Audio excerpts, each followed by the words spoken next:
Good morning, good afternoon, good evening, however you're watching, wherever you're watching, however you listen, wherever you're listening. It's the Bet Online Salute to Troy podcast, and the tripod is back. The bearded bandits are here. I told you guys Jamal would not have a beard the next time you see him. If you guys saw me yesterday, I'll tell you, I just shaved yesterday. You know, it was getting a little gnarly on Sunday.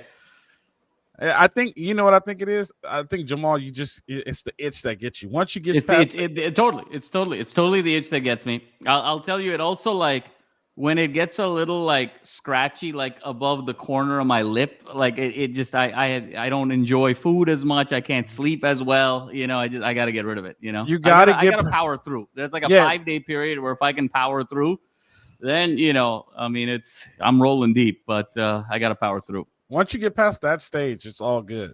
It's all good. You just got to get past that stage. There we go. Anyway, how are you doing, Jamal? Doing well, gentlemen. Great to see you guys as always. Excited to talk Trojan ball. I mean, my God, here we are, August 12th. I mean, 3 weeks away. 3 weeks away from actual football. Can't believe it. My man, Right Eye, how are you doing?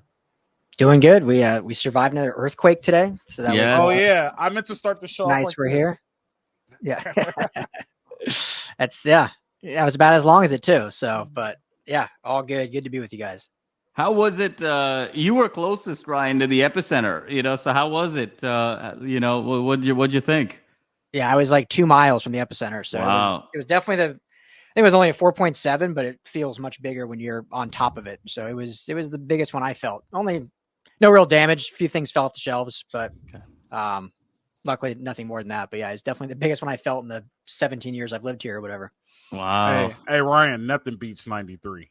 94, bro. 94 Northridge. 94. Nothing beats 94. Nothing beats 94, man.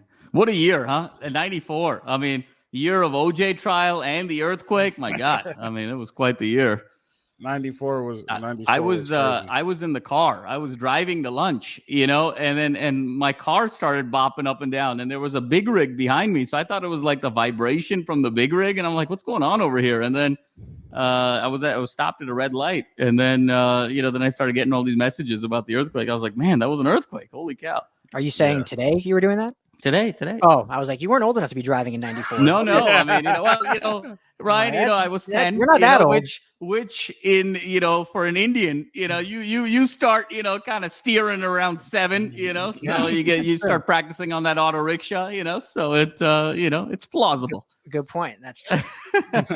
The receiving messages gave it away. There was the. Yeah. No, but in the car, it was just like bopping up and down. I'm like, what's going on? Is it like the vibration from this big rig? What's going on? And then it was, wow. I've never been in a car before during an earthquake. So first time. Yeah. Were you in El Segundo while you were driving? El Segundo. I got right, right there. Yeah, it was weird though. They said that they didn't feel it in West Covina. So that's weird. Like, I wonder, like, the disbursement. That's going to make me going down a hole, and we don't have time for that. So I'll start talking about disbursement, the epicenter, how does it disperse? The football gods found out USC's only ranked 23rd and had something to say today. That's essentially what happened. That's definitely what we're going to talk about today. They finally put numbers. They put numbers in front of the logos today, and the media's gone wild. Now that they put numbers in front of the logo, I have one gripe about it, and it doesn't make sense to me, but it'll make sense to everybody else. But other than that, before we jump into that, we just got, right before we logged on, we got a tweet. Kendarius Reddick out of Thomasville. Let me pull it up. Yep, Thomasville, Georgia. Class of 2025 safety, 5'11", 175 pounds. He rang the bell today. He's going to be a Trojan in the summer. Just got to get into December. He's going to be a safety. I will tell you this, watching this film, he can return kicks. So maybe that's why they bought him. 24/7 said that the best thing for him is to be a special teams contributor, which is weird. I don't know why they did this, and we'll never know why they did this. But if it's to take the load off a branch to bring in a punt returner, they did a pretty good job. Like, this dude could take back some kicks. He's okay on defense from what I saw, but it's more depth. 4-star. We got to be moving up in the rankings now, but it's another dude out of Georgia. You guys got any comment on it, Ryan? What do you think? real quick. Yeah, I mean, it just happened. So kind of diving more into them. It's always, I don't want to say frustrating. Everyone's doing the best they can, but all the sites are so different in like measurables. So like On 3 has him at 6'1", 185. So that's like a much bigger size for safety. For me, I see it more as, they lost Hylton Stubbs. This is a replacement at safety where they lost one. They pick up another. He was committed to Auburn in February, flipped to UCF, and now flipped to USC. So we'll see how committed he truly is. But like we've been saying, an August commit, I think, speaks a lot more volume than a February or March commit. And we know his staff has been hitting the SEC country, Georgia, hard, and he is a Georgia kid. So, like you said, I think could be a good return specialist. I want to dive into more seeing his skills at as an actual safety. Obviously, since he's been committed to Auburn and USCF, I didn't really look a ton into him. So a little more of that. But hey, another commit, and we'll see how long he stays committed or if he signs the line in December. But yeah, 6'1", 185 sounds a lot better than 5'10", 170. So we'll see what the truth is. Man, you got anything on it? No, I think Ryan said it best. Yeah, that was kind of the first thing that came to my mind, right? Is kind of the musical chairs with Stubbs, so a little bit of reinforcement there for sure. And yeah, I mean, it also seems to be really interesting. We've talked a lot in the offseason about USC's ability to go pluck kids out of the state of Georgia. And then there also seems to be kind of a pattern emerging with these flips from Auburn, so I don't know what exactly is sort of happening, but there's sort of they say, one is an event, 2 is a trend, and then 3 is kind of a pattern. And it sounds like, a pattern seems to be emerging here where we're able to kind of flip guys from Auburn. So I don't know if it's something in particular we're doing from a recruiting standpoint. It's a strategy, it's a location, it's a type of engagement, but it is kind of interesting, just kind of the location of it. But agree with you, feels like it's a depth piece, and it'd be great to, again, kind of fortify having another returner back there on kickoffs in particular. And, you give Branch a blow on the punt returns. So, I think more to come. But, hey, anytime you can add somebody, it's always a good thing. Yeah, before we jump too deep into rankings, I just want to let you know Marcus Betts, first day back, 2 for 4 with a home run.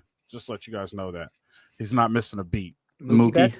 Yeah, Mookie. Yep. Me and Will were at the Dodger game last week, Fred, and it was against the Phillies. It was it felt like it was the Dodgers B lineup out there. There was no Mookie, no Muncy. It was tough, They're all coming back, so yeah, they've been banged up. But totally. They get healthy in September, they're fine. Yeah, I mean, they've been so banged up, and they're still 30 games over 500. So yeah, they're 20 over 500. And they're tied. One game out of the best record in baseball. They're tied. They tied it yesterday. Tied it yesterday. Okay, yeah. So that's pretty good. And people are considering them to be playing bad right now. So what's going to happen when they play decent? Decent, the World Series champion. I gotta send you, before we jump into the rankings, Coach, I gotta send you both a picture of my buddy Ash, who's obviously a huge Trojan lifer, but he's also a huge Oakland A's fan. And obviously with the Oakland A's moving to Las Vegas, this is it, right? I mean, we're in kind of the last 45, 50 days. He refuses to go to any of the home games, obviously, in terms of kind of boycott with ownership. So he's going to all the road games. He was actually in Toronto this weekend, and there's a hotel in the stadium. Yeah, so he's staying in the hotel, and outside of his bed is the view of the game. So I got to send you guys that photo. He's actually staying there. He's staying there. Yeah. He's staying there. Yeah, he was there for the whole weekend series. It was Friday, Saturday, Sunday. So I got to send you guys that couple photos. That's incredible. Ash has to have at least 1 million frequent flyer miles. Ashton just let me host some flyer miles. Totally. Flies to every SC game, flies to every A's game. We calculated it. So you know how USC Psycho, right? His streak is every game since 92, I believe. It's something like that. Every game, consecutive game streak. Ash, it's not a consecutive game streak, but Ash has been to every home game since 02. So if we've got USC Psycho, I joke with him, his Twitter handle should be USC Socio, he's not quite psychopath, but he's a sociopath. Yeah. So there we go. USC Socio, There we go. Definitely. Soon to be guest of the show. Yeah. USC Socio. Yep. So moving forward, like I said earlier, they put numbers in front of the logos today, got the media going crazy. Your boy Paul, he went off on a team, but it wasn't us. He went off on a different team, which doesn't make sense. He said Michigan is a marginal playoff team because they lost Harbaugh. He's never coming back, this and that. But he didn't say anything about Georgia being number 1, and I kind of have an issue with that. But that's neither here nor there. Let's talk about SC being number 23. Real quick on Feinbaum, our boy. Like, did you see he backtracked his Dion to SC take because Dion can't even deal with the Colorado media? Yeah. Shocking. Oh, Shocking. he said, he also said about that. He said that I can't believe that Colorado got 1 vote. He was like, I guess Dion won't talk to me now because I just said something bad about him. So Yeah. the Dion experiment is going up in flames. That hypothesis is coming very, very true. Coach loves every bit of it. Why are you basking? And it's like when Jerry Seinfeld asked Kramer, it's like, why are you, when he was losing money in the stock market, he was like, why are you enjoying this? It's I'm actually rooting for Dion, but boycotting a network because you put rankings out like that is totally. It's just the fact that he's. No, I understand why. I'm just giving you a hard time. I totally get it. Like people earn their keep and people dream of becoming a head coach, and then you just pop and get a Power 5 job, and like you don't have the training and you're terrible at it, and it's just unfortunate. Neither here nor there. Like that's a conversation for a different day we can have offline. But back to the rankings. Off of our tangent, USC is number 23. I don't know if the AP, and so the coaches have them at 23 also. Yep. But they have North Carolina State flipped with Kansas. So the AP has Kansas 22, but the coaches have North Carolina State 22, Kansas 24, North Carolina State 24, 24 in the other one. But they primed FC to be in a perfect spot. And let me tell you why. SC goes to LSU, beats LSU. They beat Utah State, right? They go to Michigan. And let's just say they lose to Michigan, but they lose to Michigan by 3 on the last second. I even give it a really good defensive game, 10-17 in the big house. It's a game that everybody expected to be. Michigan edges USC, right? So they beat LSU. They jump up, let's say, 17. They lose to SC. They drop 2. They go down to 19. Now let's just say SC runs the board, right, all the way until they get a rematch with Michigan again. Now that puts them in prime position to make. You only got to be 12 to make the playoff, so it's not hard for them to make the playoff. The question is, how good and how high will they be? Are they a first round bye team? Are they a 6, 7? Are they a 3 seed? Like, who do they see in the Big Ten championship? There's so many unknowns and so many questions, but where they're placed now, the schedule is very favorable to them. And I say this because Penn State is ranked number 8, but Penn State has, correct me if I'm wrong, Penn State comes to LA or SC goes to Penn State? It comes to LA. Penn State comes to LA, right? So that works in their direction. Here's another thing you have to ask the question about Penn State. What week is it? Because, after week 6, Penn State is no longer a thing, right? They always have this, like, they're top. They're very good, and they just seem to trend down fast. But Penn State comes to LA. They beat Penn State. Their schedule right now is very favorable for them. Battle of Victorville, that's always up in the air. That's always a question. Like we always say, the most underrated rival in college football. They are set up to be a college football playoff team. The question is, how much leniency do they get, and how many losses are they allowed to get to end up in the 12th spot? That's my question. So I'm going to say this. We know that America does not like SC. So I think they're only allowed at 2 losses. Anything other than 2, they're going to miss the playoff. I don't care what you say. There's going to be other 3-loss teams that's going to make the playoff. SC has 3 losses. They don't make the playoff. Only way they can have 3 losses is if they make the Big Ten championship and lose in the Big Ten championship. That could be their 3rd loss, and that will still get them in, I think. But where they put them, I think they're in prime position. Their schedule favors where they need to be. The question is, where's the ceiling on this ranking, and where's the ceiling on this schedule? How far up can they go? That one is left to the players and remain to be seen once we see the product on the field. Ryan, what do you have about the ranking? Yeah, Jamal, you and I talked about this back when we were doing the LA football show. Like, I love these rankings for content. Like, it's fun, but I hate preseason rankings for actual meaning, because human nature is always going to compare to what these rankings are, even though they mean nothing. There's no games played, but people will always, in the committee, will always look back to like, oh, SC played 4 teams in the top 15, which I think bodes well for SC. But in reality, it means nothing, because those teams could be, 3 lost teams come the time the college football committee actually starts making their own rankings. So it's fun for content, fun for fodder. I hate it for actual analysis, just because I don't think it provides a whole lot. That being said, this is a show on USC, so we'll obviously analyze the best we can. And I think SC is in a great spot at 23. I think it's a fair spot. Could I, based on what we believe they've done this offseason, put them a little higher? Sure.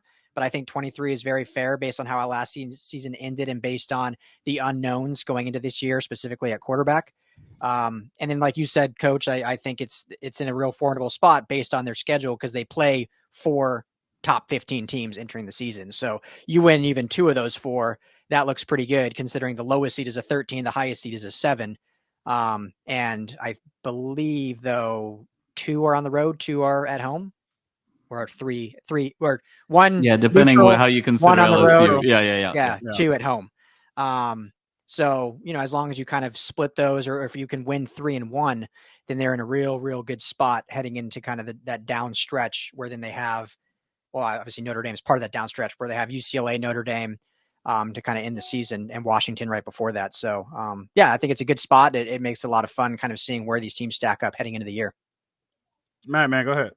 Yeah, no, I totally agree with Ryan. This is sort of a walk down memory lane of a conversation we had, about a year ago. I'm a huge proponent of not having any preseason rankings and your first ranking come out week 5. Your first ranking should come out October 1st, where you've got at least 4 to 5 games, body of work, and then you come out with your top 25. I mean, wouldn't that be something where you've actually sort of earned your ranking, to that point? So, putting that aside, I mean, if we just sort of take these rankings at face value, I agree. I think USC's in a really nice spot here for 3 reasons. I think number one, being at number 23, you are flying under the radar a little bit, right? I mean, there isn't that pressure of being a preseason top 5 team, a preseason top 10 team. You can sort of fly under the radar a bit and also sort of grow into the team that you need to be in season. So I think that's, job number one, I think in SC's favor. Number 2, like Ryan talked about, I mean, if you look again, these rankings at face value, USC plays the number 7 team, the number 8 team, the number 9 team, and the number 13 team, right? And so you have now the opportunity, you have the platform to sort of move up. And if you can go 2-2 in those games and run the table in the other games, you're right there. You're going to be a playoff team, and so that's probably how you kind of have to almost think about the season here. How do they do in the other 8? And then how do they kind of do in the big 4? And I think even before these rankings came out, we thought those 4 games were going to be their big games. LSU, Penn State, Notre Dame, et cetera, as kind of the big games, Michigan, as what was going to sort of define the season. And then number 3, because you have 4 games, you have a margin for error, right? You don't have to go 4-0. If you go 2-2 and you take care of your business elsewhere, you're in a really good position. So I think for all of those reasons, I think they're in a really good situation. Obviously, I think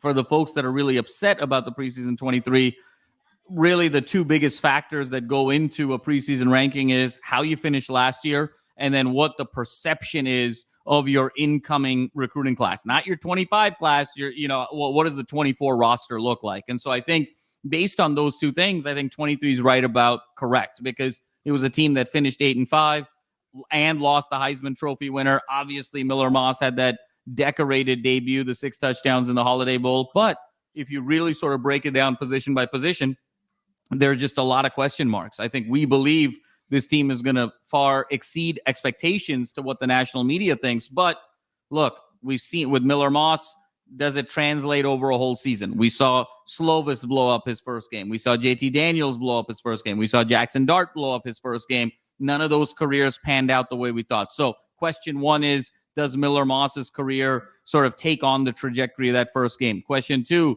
wide receiver, unit is absolutely loaded, but heavily inexperienced. So who's going to step up? Who's going to be wide receiver 1? Who's going to be wide receiver 2? Same thing a little bit with the running back position. Obviously deep, talented. Are they going to step up? What does the offensive line look like? Some folks on the freaks list, but again, unproven. And then you flip it to the other side of the ball. D'Anton Lynn coming in, all of the 1,400 pounds in the offseason, but we haven't seen anything on the field yet. So given the basically questions at every position group, kind of from a zoomed out perspective, combined with the fact that it was an 8-5 finish and you're losing the Heisman Trophy winner, I think 23 is about right. But I think it's the perfect situation for Lincoln Riley to be able to fly under the radar at the beginning of year 3 and then have the platform and the margin for error to be able to finish in that top 12. Jamal, if that's the case, then shouldn't they be 14 or 12 or 15 or 13? If what is the case? If they lost the Heisman Trophy winner, they went 7-5, right? They got a new quarterback coming back who's been in the system for a long time, and now this is his first year starting. He made his debut in the bowl game, right? Shouldn't they be 12, 13, 14, 15? Coach, I would argue based on what you just said, they should be unranked. You know, I mean, if you're saying that this is an 8-5 team that lost the best player in college football, and obviously there's a ton of talent all across the position groups, but they're unproven, right? I mean, that actually screams for them to more be unranked than necessarily be in the top 15 or top 10, bro. All right, let me ask you this also. Let me add this. What if I lost 29 people to transfers? I only got 9 in the transfer portal, and the rest of the people who came in are just high school kids. You're talking about LSU's roster? Yeah. And lost the Heisman Trophy winner. There's one difference here, Coach. Okay, there's one difference. All right. What's the difference? We're not in the SEC. Okay, that's what and if that's the reason why, that makes absolute okay. So, and that's what I wrote down next. That's legit what I have next. Yeah. They have the exact same thing as LSU. The only difference is they did better in the portal. They replaced all the people that they lost. Right? We know Brian Kelly's not a portal guy. He went and got 9 guys and they lost 20. Was it 22 or 29, Ryan? We talked about it that one day. I think it was closer to 30. Yeah, I'll double check. Okay. They lost all those guys, right? And they said that it's based off of, you guys going to give me on my SEC rant.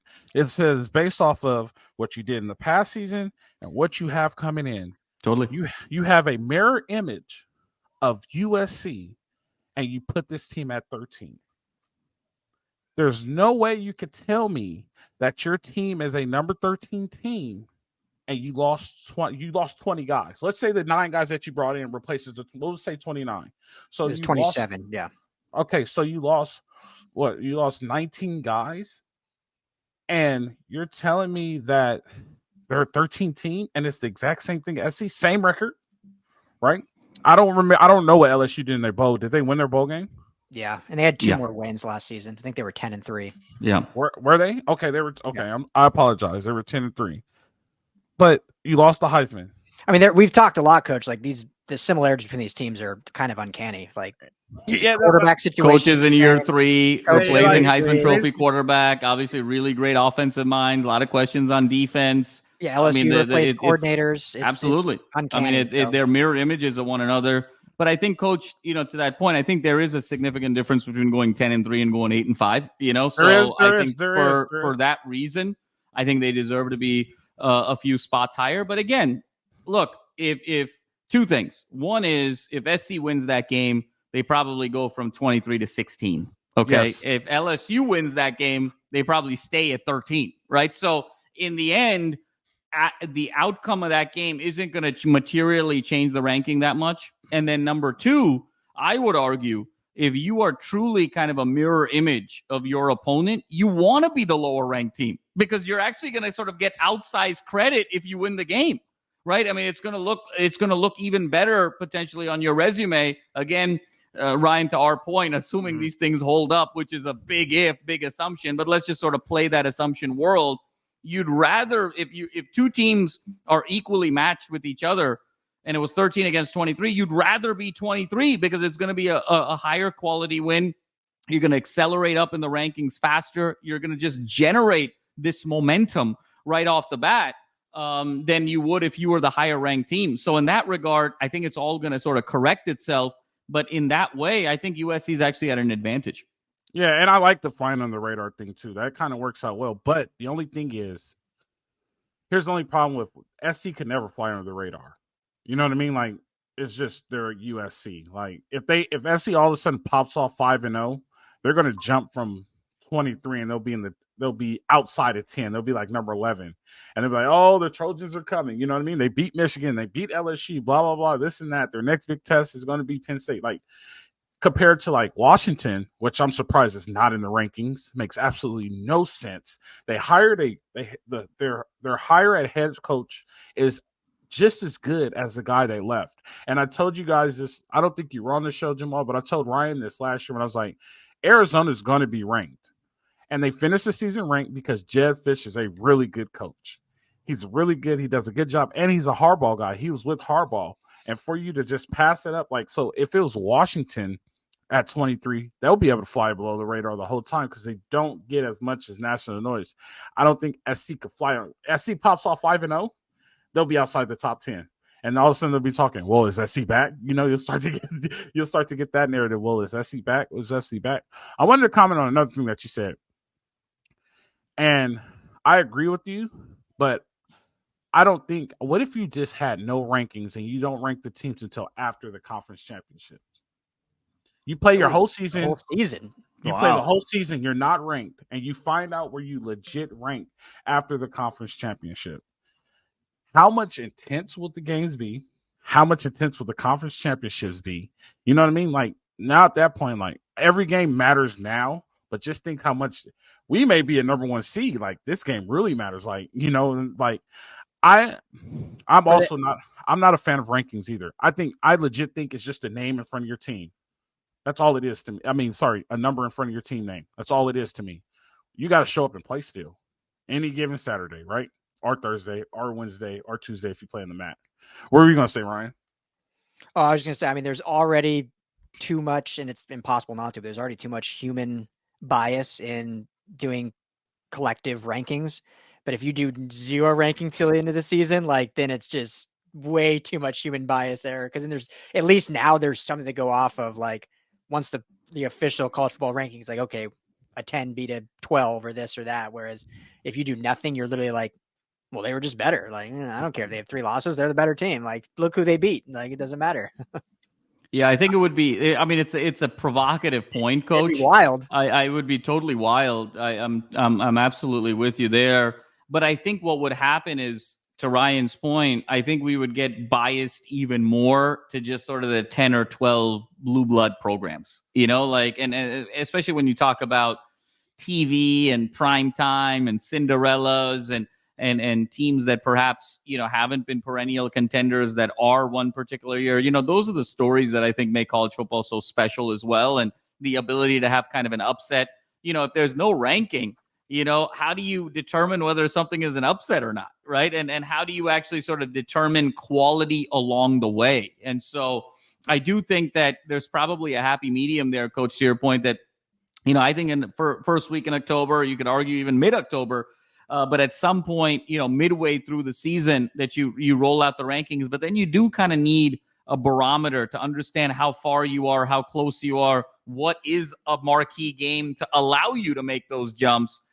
You know, what's an upset, what isn't. I think there's a way to then kind of couch it. And you know, sort of to that point, Ryan, about the human bias, right? I mean, that's just sort of natural with, I think, any sport outside of, you know, the pro sports where you just kind of, it's fewer teams, so you can just kind of go by the standings. I mean, let's not forget, right?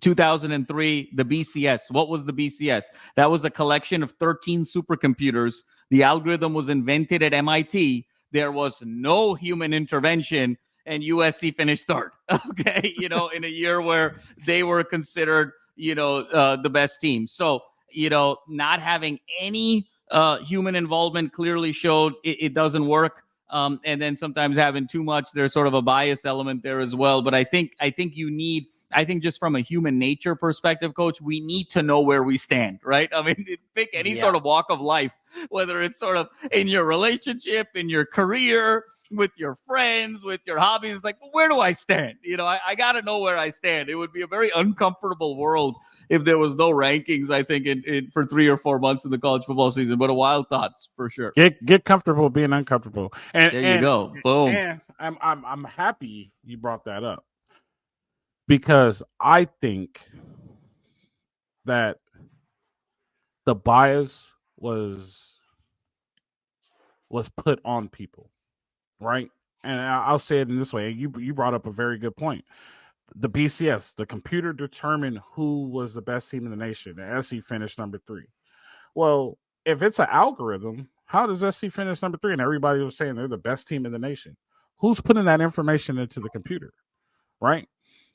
Well, Coach, I mean, it was the metric, right? I mean, it went by strength of schedule. Remember, back then, if you recall, margin of victory was a big deal. And so you saw, if you recall, back in 03, 04, 05, 06, early parts of the BCS, I mean, there were teams, Chip Kelly got a lot of flack for sort of running up the score. There were a lot of Chip Kellys before, in that BCS era. Bob Stoops was one of them. I mean, they would run it up. You're up 54-7. They're pouring it on because margin of victory was a big part of the algorithm. And then if you recall, it was the second derivative. The third derivative in terms of strength of schedule. It was my opponent's strength of schedule and then my opponent's strength of schedule. We got really deep into the math. And to your point, SC was number 1 in both polls, both human polls, and the computers had them 3. Yeah, no, I just think there's a network out there that's been pushing a conference for about 20 years now, and people have kind of bought into it. I'm just saying. And they just kind of bought into it. And there's no way you can tell me they got the toughest schedule, but in the middle of the season, when everybody is fighting for a conference championship, they're playing Little Sisters of the Blind and Southwest Poor State. Like, there's no excuse for that. Like, and I saw something today on Pat McAfee. This was like his first time ever going. He was like, they're going to have to stop doing that because they want to see tougher games throughout college football. They're going to have to start playing their first game of the season on the road. They were the only conference that didn't play their first game of the season on the road. They played it at home or a neutral site in their region. Now they're starting to get pushed away. They're going to have to play at home. There's going to be some changes. I don't care what you guys say. It's going to change. And I think we're starting to see, and we saw the change last year where Florida State should have been in. Alabama gets in. They get dog walked in the Rose Bowl, right? Like, there was a big I don't know about dog walked. I mean, that game was in overtime. I mean, on the last play. Well, the biggest change is the 4 best Pac-12 schools are in the Big Ten now. So there's a lot more. They can't just say they're the best conference when you have a pretty damn good conference across the way. What I mean by dog walk, Jamal, you saw that Michigan was the physical. Michigan won the war and the battle. You know what I mean? It could have been one of those things where Alabama could have won the war and lost the battle. Michigan was physically bigger, physically better, a better team than Alabama. Like, there's no doubting that. Like, that was a legit. Everybody saw it with their own eyes. And I think look at SC. They're in Georgia so heavy right now. And I think they're figuring out to where, like, all right, in order to keep our fan base happy, we have to pull a good percentage out of California, and we got to pull a good percentage out of where we know kids could compete and we could be better in the Big Ten. And I think that's starting to happen too. Look at the 25 class. This is the first out-of-state kid, and the majority of them are in-state. So that's starting to happen too. And maybe there is a good mixture in that. But I think you're thinking 26 class. 25 class has a lot of out-of-state. Oh, 26. I'm sorry, Ryan. You're right. 26, the next class. You're right. 25 is all the Florida and Alabamas. But I think there is a change coming, and the change is good. But the only thing is, it's 12 teams now. You know what I mean? Like, and the biggest thing, like you're worried about, Jamal, is like, oh man, I hope it doesn't turn into college basketball. Like, it doesn't matter about the season. Let's just make it to the tournament and become Mike Izzo, right? We don't care about the Big Ten, but get us in the tournament. We're the best team in the tournament, right? And so that theory could work, but I don't know how good it would be for the product and the brand of college football moving forward. Yeah, I mean, I think, Coach, I mean, all very fair points. I think the key here, though, is all of whatever perceived bias there is or favoritism there is. And then we've talked about this earlier in the offseason. You have to win, right? I mean, at the end of the day, there's no denying that the SEC has won 15 of the last 19 national championships. So do they get more than their fair share? Like we talked about, probably. It's kind of like, hey, does LeBron get more hype sometimes than he deserves? Or, does this superstar get more hype than they deserve? Probably, because that's sort of just the nature of sports media. That's the nature of American culture. That's just, we hype things up. That's what we do. But at the end of the day, they've won. And when the SEC has played other conferences in the national championship game, they have won. I mean, when Florida played Ohio State, they won. When Florida played Oklahoma, they won. When Auburn played Oregon, they won, right? I mean, so, the way to sort of silence the crowd, right, and the critics is you got to win. That's really all that it comes down to. So, I think the SEC is top dog right now, and they deserve to be because they've won all the trophies. And now the Big Ten is, to Ryan's point, and what we're seeing, they're reinforced now with these 4 great programs out of the Pac-12 across multiple sports. So now it's kind of a mano-a-mano type of situation. Now, let's see, is there an opportunity to sort of dethrone the SEC as the best conference, and is the Big Ten ready to take that mantle? I think that's what's going to be really fun and unique here. But I think both conferences are going to be highly respected. I think both conferences are going to get at least 3 teams in every year, maybe 4, and so I think, to that point, as long as you can kind of finish top 4 in these conferences, you're going to get in and you're going to have a shot. Now, you know what I do think is funny about this year's rankings? This is the funniest thing to me. Texas is number 4, right? And I'm seeing Texas number 4 like makes sense. Their quarterback is coming back. Sark has finally built what he's needed to build. They were in the college football playoff last year. This is a good football team coming back. You see some things around the world like, oh, well, it's the SEC team at number 4. We got another one. We got 8 in the top. Like, hold on. That's a Big 12 Texas team. And then you start to get they already started recruiting for the SEC. That's a Big 12 Texas team. There's kids on that team that were recruited to play in the Big 12.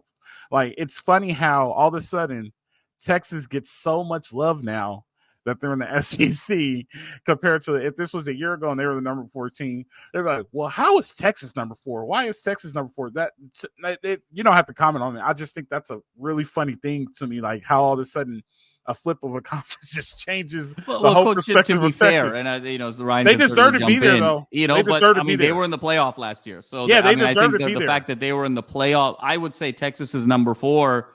The 2 factors to our earlier point is because of how they finished last year as a playoff team. Correct. And number 2, all that nil money's coming home from a recruiting standpoint and a retention standpoint, more so than the conference, I would say, is why they're at 4. You think so? No. I guess what I'm saying is like the flack they would have gotten. I do think they deserve to be there 100%. And I'm Sark's biggest fan. Like I love what Sark is doing. I'm happy for him and where he is. I'm just saying, like, if this was a year ago and they were 4, they would have got so much flack and so many people would have given them such a hard time. But now this year, they're in the circle now, so it's all good because they're a part of the conference and it's one of the 8 teams in the top 10 or whatever. So to me, that I just think that's so funny how it all worked out now. I do think they deserve to be there. I'm not saying that's so like that's the only reason. That's all I'm saying. I just think that's really funny. That's hilarious to me. It's what it is. It is what it is. I just think it's really funny. Reaction. I just want to talk about one team and talk about flying under the radar. And I don't know where they came from. We didn't pay attention to them last year. They're number 11, Missouri. Missouri is number 11 in the nation. They got one of the top receiving cores. They got some pro prospects. What happened in Columbia? Like, where did this come from? Like, are they're no longer below the radar now? They're a bleep in the FTC control room, and people know who they are. This Missouri thing is crazy. Maybe this is the trajectory. Well, I don't know if it can happen though, just because it's SC, just because of the name. But you think this is the trajectory, Jamal, that you were talking about earlier, that they need to go about the same way as Missouri? No, Coach. I mean, I think Missouri had a phenomenal year last year, right? That people had sort of forgotten about. 11-win team, I mean, incredible season. Went through kind of the SEC right, the recruiting rankings, the roster rankings had them the number 2 wide receiving core in the country this year behind Ohio State, I believe. Yeah. So there's a lot to be excited about. Their quarterback is, I think, some tremendous odds. There's a tremendous value bet there for him to try and win the Heisman. No question about it. I was talking about that with Will offline. I think that the playoff system benefits programs like Missouri. Like when you have a year where you could finish top 4 in the SEC and now you get into the dance and you have an opportunity to win it all. Whereas in the prior system, you could have a great year, kind of get a nice, at-large bid, a New Year's Six game, have a nice kind of Cotton Bowl season. Ole Miss was kind of in that category a couple years ago as well. Now you get the opportunity to play for it all. So I think those teams that are kind of perennial 4, 5, 6, that they hover, around the top 4 in both the SEC and the Big Ten, I think those are the programs that are going to wildly benefit from a playoff situation. So think Missouri, think, in the Big Ten, think of Wisconsin, Ole Miss, Penn State. I think those are the teams that are really going to get an opportunity now to be able to win the whole kit and caboodle. And then when you sort of flip it on the other side, when you think about a Big 12, for instance, now Utah kind of gets the opportunity to play for it all, and they get a chance to kind of get in when they've always kind of been on the outside. I know Ryan has talked about this a ton over the years where, Utah's always really good, but they're never quite great. There's a ceiling to their talent. They usually kind of peak out as a 10-2 team, a 9-3 team. But now guess what? That can get you in the dance, right? Mm-hmm. So it's those teams, those perennial teams that kind of finish anywhere between 7 and 15 now, they get a shot, to be able to make a ton of noise. So that's the piece that I think is really exciting. I think the teams that are sort of perennial top 4, top 6, they're almost penalized because they got to win an extra game. So they're going to not be that thrilled with this, but it's that next tier from 7 to 15, the floodgates have really opened, and I think it's going to bring more fans to college football in a very unique way. It's unfortunate. Oregon, number 3, we're going to have the Joey Harrington season all over again. That was a pretty good season, Coach. I mean, they went 12-1 that year. They won the Fiesta Bowl. That's all right. They didn't do enough. They finished number 2 that year. That was the year that Nebraska got into the dance, with Eric Crouch. And after losing, I believe the score was 62-36 to Colorado in the Big 12 championship game, Nebraska lot. They still got in and played that decorated Miami team. Everybody wanted it to be Miami and Oregon. And I think Miami was up 34-0 at halftime of that game. So here's the whole deal, though. Oregon was supposed to go the whole thing, and they didn't go. There's another example of Oregon being, what did I call them? Glorified losers or something. I have one question, Coach, as we wrap up the show here. I got one question for you. Where do you think, and this is also a question for Ryan, because I want to know, from the inner, but then the outer perspective as well. What do you think, and maybe let's open this up to our viewers as well. Who does Roe have a bigger bias against? Is it the SEC or is it Oregon? I can tell Coach, you Oregon. I'll allow Oregon. you to answer first, Oregon. And then Ryan gets to answer. Okay, it's Oregon, and a lot of people say they don't understand. They don't understand why I hate Oregon so much. So I'll tell you guys, I don't hate Oregon. It's more of a sibling rivalry, right? Me and my brother were 15 months apart. We lived together for a long time. Of course, we grew up together, but we were like twins. People thought we were twins. He went to Oregon. It's just a sibling rivalry. We see each other all the time. It's so bad. It goes into other sports. It goes into baseball, basketball, women's. Anytime Oregon SC is playing, and it's just the fact that they never won a national championship. I throw that at them all the time. I played NCAA football last night, and I beat them with UMass. And I said, "Take your uniforms back to Eugene." And I sent them a picture. It's legit Oregon. And it's not hate. It's just sibling rivalry. And he watches the show, and so he'll see it, and I'll get a text message there you go, Oregon hate again. It's more sibling rivalry. So I'll tell you, it's Oregon. Love it. I'm trying to think if I've seen it before, but I better not ever see you in any Nike gear. You better be Adidas or Reebok. You better be rocking Nike me? Gear. Yeah. Who, me? No, SC is a lifelong Nike school because they were on the board with Phil Knight.